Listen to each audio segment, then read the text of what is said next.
This little slip helped your grandparents beat Jim Crow. Today, we're going to talk about how the post office turned your porch into a place of power. Money orders bypassed hostile banks, rural free delivery brought letters and packages to your front doorstep, and Parcel Post with COD made sure that you only paid when your packages were delivered. So join us today for how the post office helped Black folks outsmart Jim Crow. I'm your host, Country Boy, and if you like stories like this, you can find more stories like this at onemikehistory.com. But without further ado, let's get started. So, how did we get here? Before there was the United States, there was mail. In 1792, Congress made two big promises: cheap newspaper postage to spread information and legal protection for your letters. That promise was scaled up with railroads, city delivery in 1863, and clerks sorting mail on trains. In 1864, money orders began to let people without bank accounts send funds with a federal receipt. After the Civil War, Reconstruction briefly opened federal posts to Black Americans, including postmasters. Then Jim Crow happened, disenfranchisement, and the Supreme Court's Plessy versus Ferguson decision cemented separate but equal debt traps at crop lien stores and the closing of banks to Black Americans. But even so, the federal network kept expanding. In 1879, second-class rates supercharged the Black press. In 1883, civil service exams began chipping away at patronage. The rural free delivery was tested in 1896 and went nationwide in 1902, and the postal savings opened in 1911.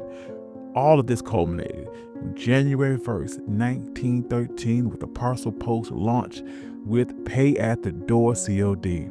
All of this unfolded with the tightening of the racial order, including segregation inside federal workplaces, and that tension and an expanding federal lifeline in a society closing ranks is the crossroads of this episode.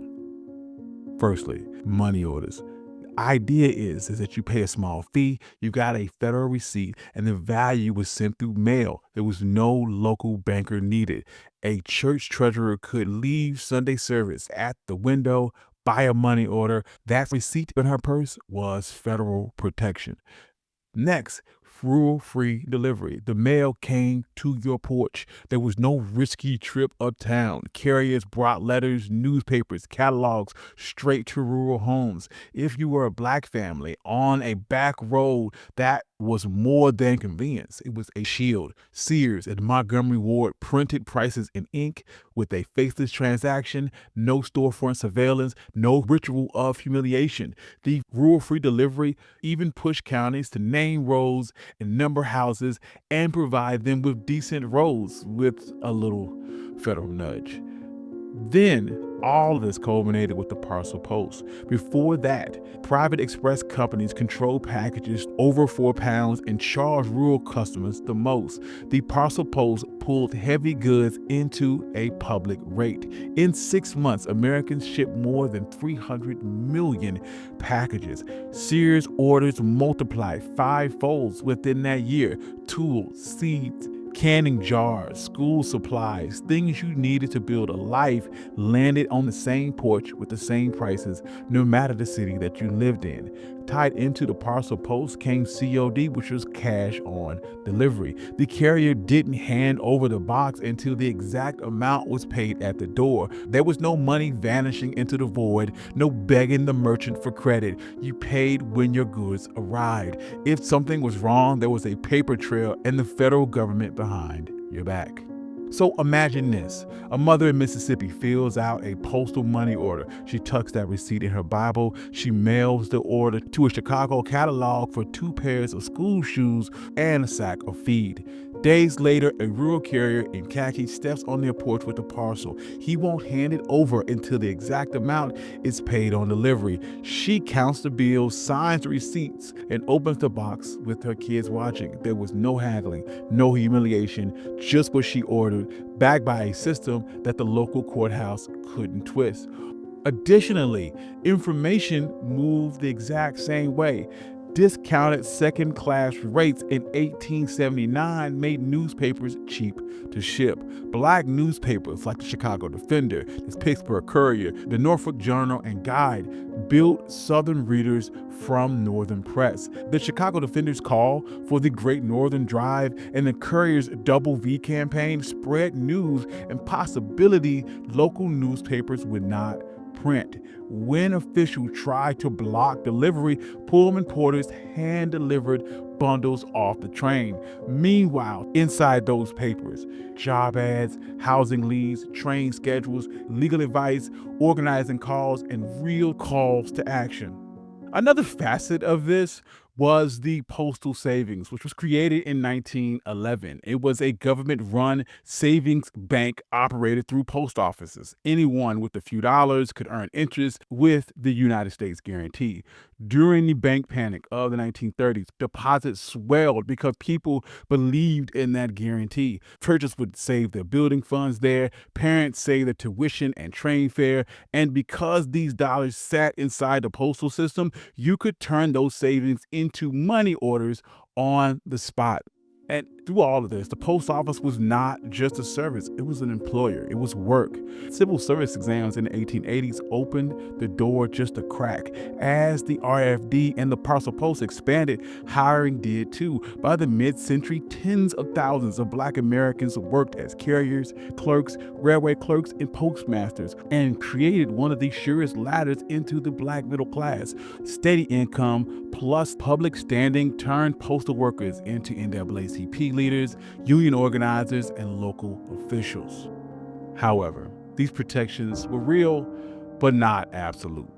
In Indianola, Mississippi, when white supremacists tried to drive out the postmaster, Theodore Roosevelt refused her resignation. In 1903, he shut the office rather than surrender to federal authority, rewriting Indianola's mail for more than a year.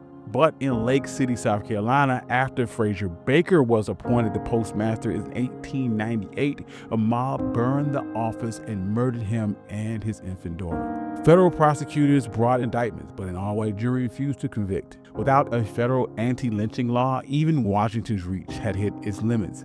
Starting in 1913, Postmaster General Albert Burleson and the Wilson administration segregated many federal workplaces, including the post office. Separate facilities, stalled promotions, even photo requirements on applications, narrowing opportunities, especially in Washington. Still, compared to most jobs available in the South, postal work offered rare security, dignity, and a measure of protection.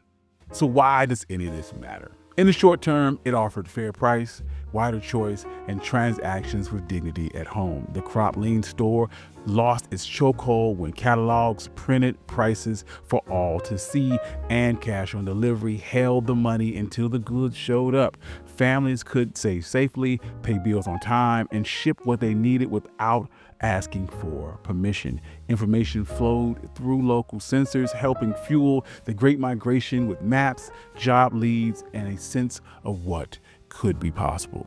In the long term, a federal habit, a belief earned, receipt by receipt, that some systems could be made to work for Black people, even under Jim Crow. The postmark became proof. The porch became a courier no one could tilt. And postal jobs helped build the Black middle class that could organize, vote, and push progress forward. In the end, the post office didn't end segregation or violence, and federal workplaces themselves were also segregated. But postal tools opened up channels Jim Crow tried to close, and millions of Black households used them to claim choice, safety, and self-reliance. Thank you. I'm your host, Country Boy, and this has been One Mic Black History, and this was the story of how the post office outsmarted Jim Crow. If you like stories like this, you can find more stories like this at onemichistory.com. I also have a Substack where I post notes every day and articles every single week. I would like to thank all my financial contributors and day ones. Without you, none of this could be possible, and I love you all. Peace.